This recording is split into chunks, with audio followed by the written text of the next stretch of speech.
You are listening to OWRS, promoting the oneness of God, oneness of religion, and oneness of humanity.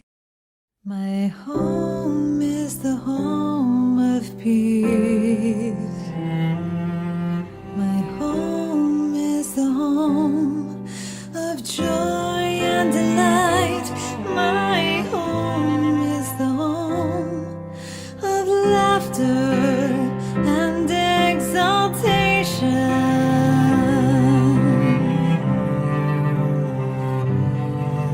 Mi hogar es el hogar de la paz.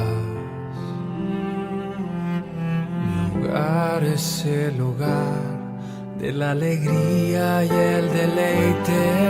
Mi hogar es el hogar de la risa y el regocijo.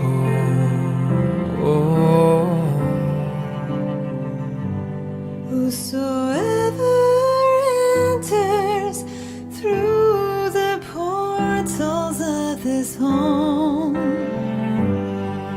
must go out with gladsome heart.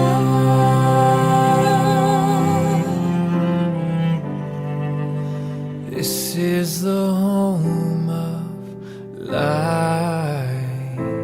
Whosoever enters here must become illuminate.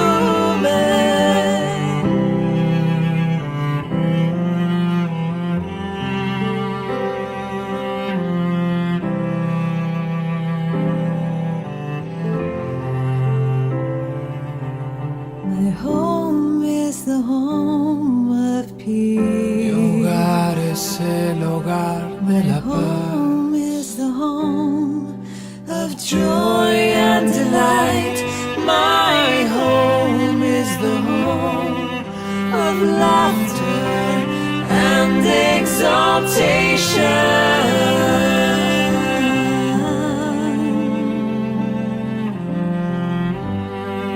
My home is a home of peace.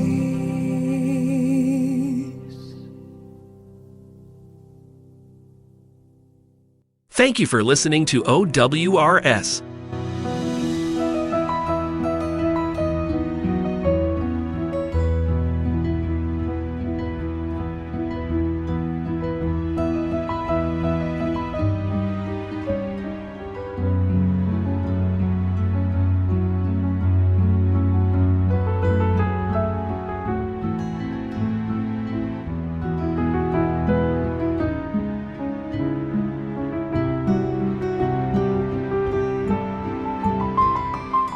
As the life of humanity undergoes a process of profound change, across the globe, followers of Bahá'u'lláh, in the company of their friends, are striving with great enthusiasm to put into practice his teachings. Working shoulder to shoulder with neighbors and colleagues, they are learning how to build vibrant and prosperous communities. Communities that begin to reflect a united and illumined new world. The revelation of Bahá'u'lláh has the power to transform society. For the last many decades, we've been learning how to take that revelation and apply it in order to affect the spiritual and material progress of society. Around 20 years ago, we reached a turning point. A process that started to unfold was the systematic training of individuals to build their capacity in order to be effecting change in their communities. ធ្វើឲ្យមនុស្សទូទៅបានភាគច្រើនដែលគេបានឆ្លងកាត់វិជាឋានហ្នឹងបានធ្វើឲ្យគេបានកសាងសមត្ថភាពរបស់ពួកគេផ្លាស់ប្ដូរពួកគេទៅជាការផ្លាស់ប្ដូររបស់ពួកគេហ្នឹងគឺការជួយទៅដល់អ្នកដទៃការបម្រើទៅដល់អ្នកដទៃ We have now this tool, this instrument of limitless potentialities that is helping us to develop our capabilities to actually translate what has been written in Baha'u'llah's writings into very practical action. And maybe then the question before us now is how do we bring more and more friends into this process so that together as a collective we can really advance in our capacity. Vamos a memorizar una cita. cita de Bahá'u'lláh es una cita muy bella que nos va a enseñar a tener un corazón puro. Oh, hijo del Espíritu. Tunashukuru kwa kufika kuona grupe au success gani ushapata depuis ça ulianza fungula grupe yako ya baprejeni.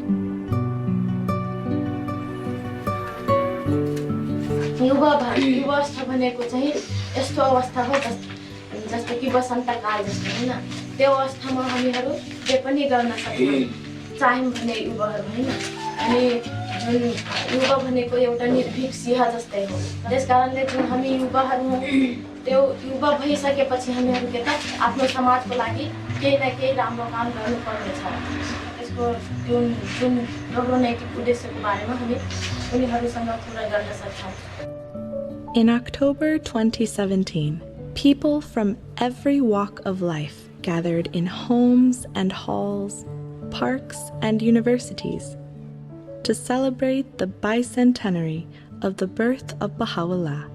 When I think about the bicentenary celebrations, I think one of the things that we've seen is how ready people are now to speak of the life of Baha'u'lláh and of his teachings directly, and how ready people are to hear them. And I think that has been a change.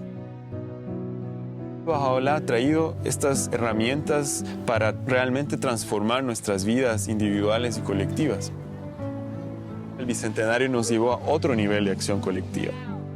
As more and more souls learn to apply the Baha'i approach to building vibrant communities, populations around the world are increasingly spurred into action, learning to take charge of their own development.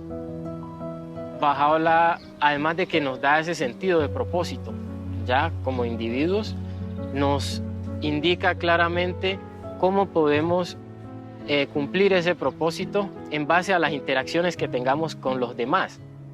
Uno ve personas, uno ve grupos, uno ve comunidades donde la llegada, ¿no?, de las enseñanzas bahá'ís fue el punto de partida hacia nuevos niveles de mejor calidad de vida.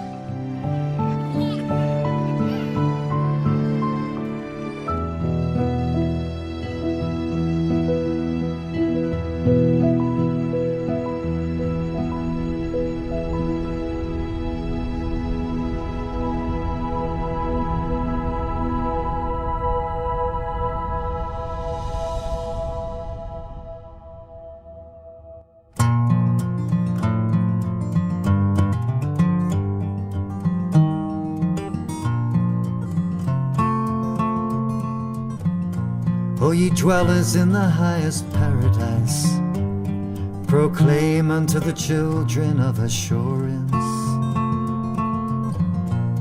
that within the realms of holiness, nigh unto the celestial paradise, a new garden hath appeared round which circle the denizens of the realm.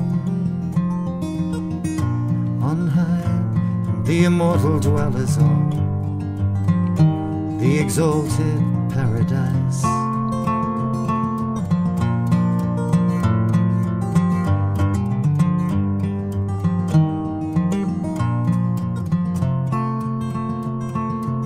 Strive then that ye may attain that station, that ye may unravel the mysteries of love from its wind flowers, and learn the secret of divine and consummate wisdom. From its eternal fruits, solaced are the eyes of those who enter and abide therein.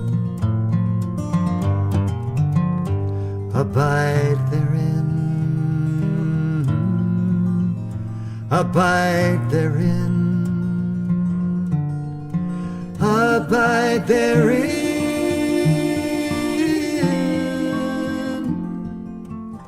Therein.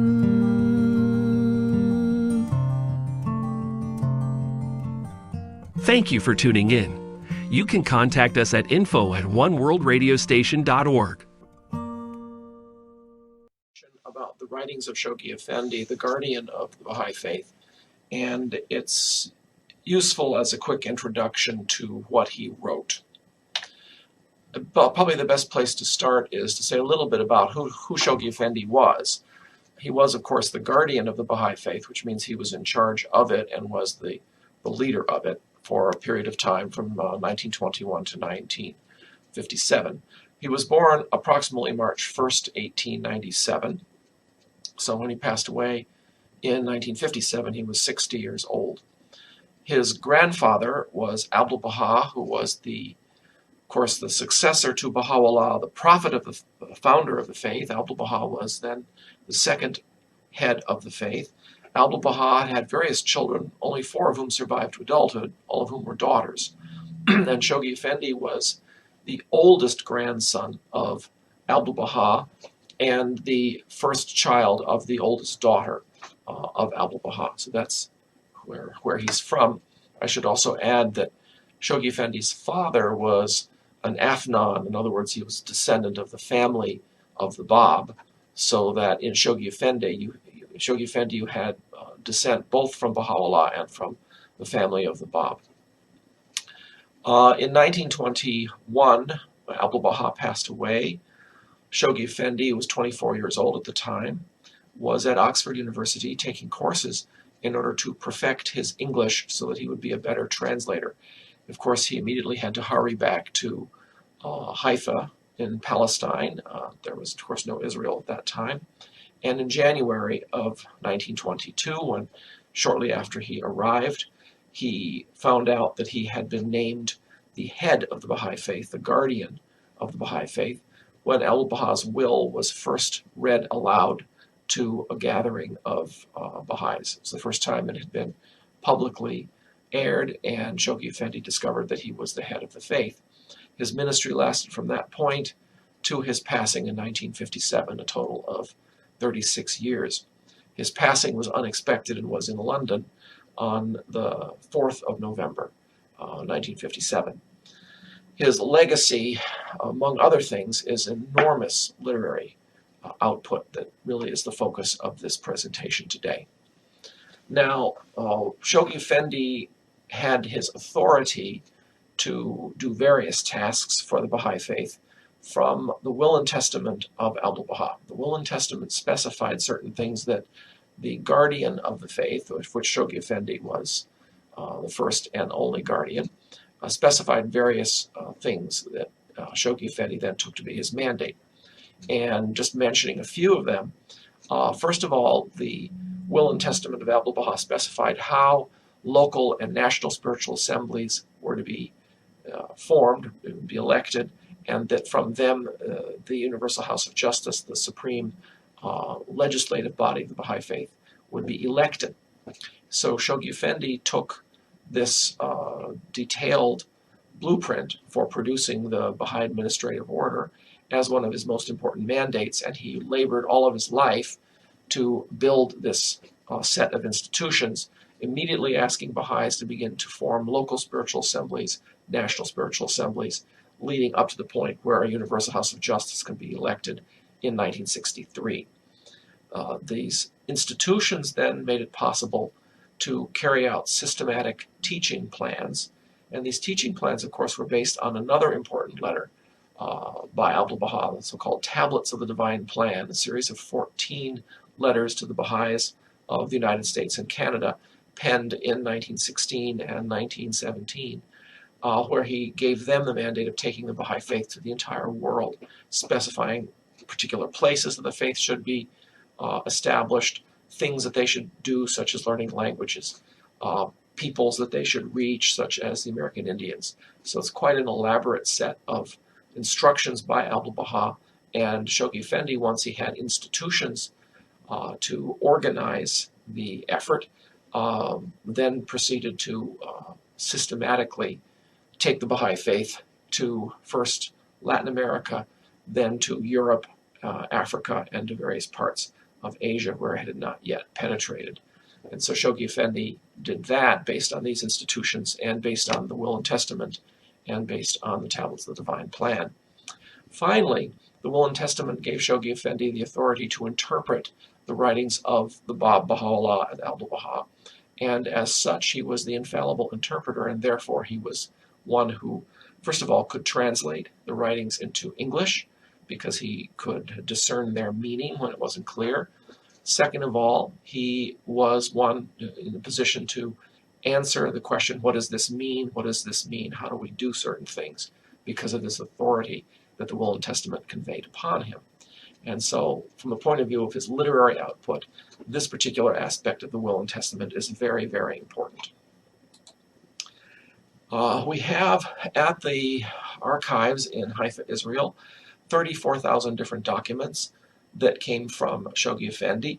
Many of them are, a vast majority of them, of course, are letters. Some of them are just simply receipts from contributions, and so the number is inflated to some extent simply because of the large numbers of receipts that he sometimes wrote letters, hand-wrote letters on these receipts, though, so they have sometimes some content directly from him.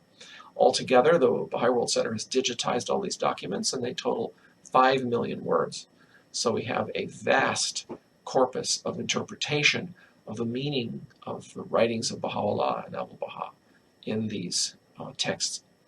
In terms of specific publications, if you were to open up a basic Baha'i bibliography by William Collins, you'll find some, I don't know, perhaps 12 pages of publications of Shoghi Effendi's writings. And no doubt 1,000 years from now, Shoghi Effendi will continue to be a prolific author because people will continue to compile together letters in different arrangements and publish them. So there's a huge number of publications already that have Shoghi Effendi listed as the author. But to look at some of the very specific ones, some of the most important ones, which is what we can do today very briefly. First of all, there's a volume called Baha'i Administration, perhaps 200 pages or so in length, which are letters Shoghi Effendi sent to the Baha'is of the United States and Canada from 1922 to 1932. And this particular volume of letters contain instructions how to first elect local spiritual assemblies and national spiritual assemblies, the details of administration. The Baha'i transliteration system was sent at this particular time. Details on running literature review was in one of these letters. So the letters have a lot of very important guidance about how to build Baha'i institutions. But this particular volume, of course, is a compilation of, I don't know, dozens and dozens of individual letters. Then a series of longer epistles were produced by Shoghi Effendi. Some of them were 20 pages, 30 pages, ultimately as long as 70 or 80 pages in length. And these epistles were either published individually or collected together in volumes. And so you have a sort of second phase in Shoghi Effendi's writing, you might say, which is this phase of writing lengthy works. The World Order of Baha'u'lláh, February of 1929, is the first example of this particular phase of writings by Shoghi Effendi. It was then followed a year later with the World Order of Baha'u'lláh, Further Considerations. This was an even longer tablet, and Ruhiya Khanum, Shoghi Effendi's widow, identifies that as a kind of turning point in Shoghi Effendi's literary output. It's followed then by The Goal of a New World Order, November of 1931, The Golden Age of the Cause of Baha'u'lláh in March of 1932, America and the Most Great Peace in April of 1933. You can see these are coming out 6 to 12 months apart at this point. Then The Dispensation of Baha'u'lláh, February of 1934. This is a particularly important letter of perhaps 30 or 40 pages where he defines the basic station of the Bab, Baha'u'lláh, and Abdu'l-Baha, and the administrative order, which includes both the guardianship and the Universal House of Justice. So the Dispensation of Baha'u'lláh, which some people call Shoghi Effendi's will, or his testament, I should say, his testament, is a sort of detailed treatment of how the Baha'i faith is organized and who these various divine figures at the center of the faith were, who they are in terms of their station and their authority. Then you had one final, these lengthy epistles called The Unfoldment of World Civilization, March of 1936. And all of these different ones, from the first one that I mentioned, the World Order of Baha'u'lláh, all the way through The Unfoldment of World Civilization, were compiled together and published in 1938 as a volume of several hundred pages called The World Order of Baha'u'lláh. This is a very, very important text for people to read and study, really filled with incredible gems of interpretation and explanation. Then in December of 1938, Shoghi Effendi wrote what may have been his longest letter, The Advent of Divine Justice. And again, it's an extremely important letter, which I won't go into the details about right now. The Promised Day Has Come followed in March of 1941. This is a kind of apocalyptic letter written as World War II had descended upon Europe and East Asia. The United States had not yet joined it, of course, not till December of that year. But nevertheless, it was a very, very dark time in much of the world, and the situation is reflected in the tone of The Promised Day Has Come. In 1944, Shoghi Effendi published the only true book that he had ever written, God Passes By, which is a history of the Baha'i faith from 1844 to 1944. So it was a centenary gift to the Baha'i world by Shoghi Effendi. All these other documents, which are essays, were actually written as letters to the National Spiritual Assembly of the Baha'is of the United States. These earlier ones were all technically letters. Then, after World War II, Shoghi Effendi had less time for writing lengthy things. He was much more busy with just simply running the Baha'i faith because it had gotten more complex, had gotten longer. He had to start hiring staff to help him out in Haifa. In the 50s in particular, Shoghi Effendi had, 6 or 8, 10 people working for him in Haifa, which is not the situation earlier. However, during this later period of time, you also have quite a few letters that Shoghi Effendi produced, and there are large compilations that have subsequently been published of his letters to specific countries or regions. So, for example, here we have a large number of the major large compilations of letters. Citadel of Faith, Messages to America, 1947 to 1957, are the letters Shoghi Effendi wrote basically to the National Spiritual Assembly of the Baha'is of the United States during the last 10 years of his life. Then we have a little tiny publication, I've never seen it actually, Letters from Shoghi Effendi to the Believers of Central America and the Antilles, covering letters from 1949 to 57. Messages of Shoghi Effendi to the Antipodes. These are his letters to Australia and New Zealand primarily. Messages of Shoghi Effendi, the Indian Subcontinent, 1923 to 57. They've compiled all of the major letters that he's written either to individuals or to the National Spiritual Assembly of that particular part of the world together into one several hundred-page volume. Messages to the Baha'i World, 1950 to 1957. This is a very important volume. These are letters that he wrote generally to the entire Baha'i world or to all the National Spiritual Assemblies of the Baha'i world.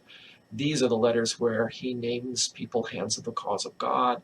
He adds to the ranks of the Hands of the Cause of God. He mentions persecution of the situation of the Baha'is in Iran. So there's really quite an important set of letters that are in this particular volume. Messages to Canada are letters that he wrote to either Canadian Baha'is or to the National Spiritual Assembly of the Baha'is of Canada, which was first elected in 1947. The Light of Divine Guidance are 2 volumes of messages to individuals, Baha'i communities, or National Spiritual Assembly of the Baha'is of Germany and Austria. So you have really quite an extensive collection of letters he wrote to that part of the world. These are all in English, however. This Decisive Hour, Messages of Shoghi Effendi to the North American Baha'is, 1932 to 46, contain other important letters that were written before Citadel of Faith, which starts in 1947, and these are letters that were not of the length of the ones that went into World Order of Baha'u'lláh, but nevertheless were quite important, mostly to the National Spiritual Assembly of the Baha'is of the United States and Canada. Unfolding Destiny, finally, is a collection of letters that Shoghi Effendi wrote to the Baha'is of the British Isles, both individuals and Baha'i institutions. So that gives you some idea of the range of these compilations of letters, and no doubt in the future others will be produced as well. I think there may be one to Alaska, for example, that I don't have listed here because I couldn't find my copy of the book. And there are really quite a lot of letters out there that still have not been collected together and published, or at least not that are currently available, because there have been other collections that were published beside these. Finally, it's worth saying something about the translations that Shoghi Effendi produced. Shoghi Effendi, as I had mentioned, went to Oxford to perfect his English so he could become a translator, and he was the authorized translator. Of course, because of his power to interpret, he could determine exactly what Baha'u'lláh or Abdu'l-Baha meant by their texts. And there are many places where Arabic or Persian may have like several different meanings, 3 or 4 or 5 different meanings. This is also typical, of course, of English words. They may have 3 or 4 or 5 different meanings as well. But if you take an Arabic word and you translate it into English using one of the English meanings, you then narrow down or pin down the primary purpose, the primary meaning of that word in the Arabic text as well. As a result, translations into other languages are usually done from the English text primarily. So these are the other things that Shoghi Effendi produced that I have listed here. For example, first of all, of course, he published the Will and Testament of Abdu'l-Baha in 1922, which was, of course, the very document that defined his authority. So he put that out quite quickly. The Kitab-i-Igan, one of Baha'u'llah's leading texts, which had been available in an earlier translation, then became available through Shoghi Effendi's translation in 1931. He redid the Hidden Words in 1932. He put together gleanings from the writings of Baha'u'lláh in 1935. This is a collection of something like 186 extracts of texts by Baha'u'lláh from different places that Shoghi Effendi selected to publish in this particular volume. Prayers and Meditations came out in 1938. Marvelous, beautiful prayers by Baha'u'lláh that are included in that particular text. Epistle to the Son of the Wolf, Baha'u'llah's last major revelation, which he revealed in 1891, was prepared in English translation by Shoghi Effendi in 1941. So those are the major works by Baha'u'lláh that Shoghi Effendi translated. He also translated the Dawnbreakers, Nabil's narrative of the early days of the Baha'i revelation in 1932. This was a text that a companion of Baha'u'lláh wrote.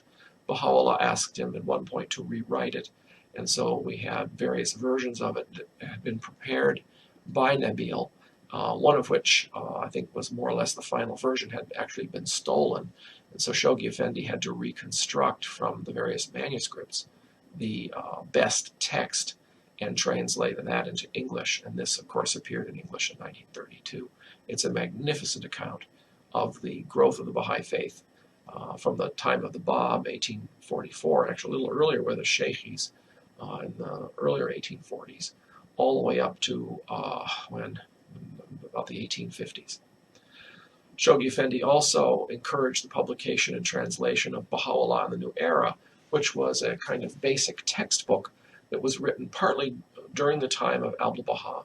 Abdu'l-Baha actually read and approved some of the chapters, and it then first appeared in 1922 or 23, and it has been retranslated, translated into about 100 languages, so it's really quite widely available now across the world. So these are the various works that Shoghi Effendi either wrote himself or he translated, and it gives you some idea of the vast legacy that he offers us. And the Wilmot Institute offers courses on most of the collections of major essays by Shoghi Effendi, and of course many of the courses on the writings of Baha'u'lláh. He was born in the springtime, the end of the winter, nurtured with love on his grandfather's knee, a wave of the ocean, a shell of great splendor, the most priceless pearl we'll ever see. And he wanted so much to work hard, and he wanted so much to please.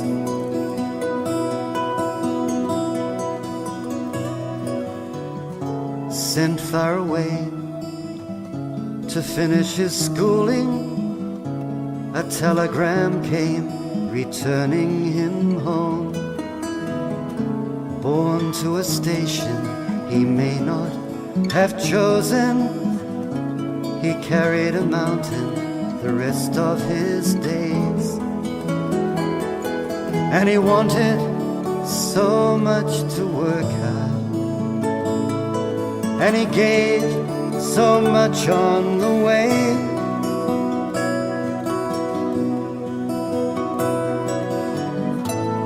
Who trained the trees in the meadow? Who cleared the paths on the hill? Who placed the flowers in the garden? The guardian, the guardian.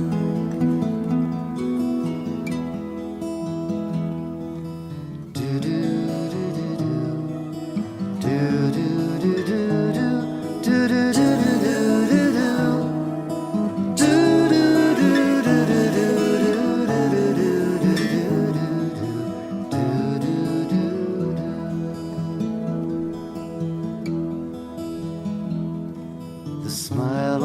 Friendship warming each quarter, the kindness of his heart sharing each year, compassion embroidered with love on his forehead, their petals and scent kissed everyone near.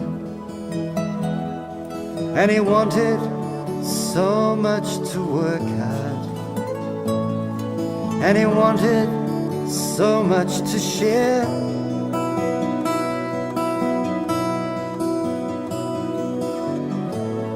Who trained the trees in the meadow? Who cleared the paths on the hill? Who placed the flowers in the garden? The guardian, guardian.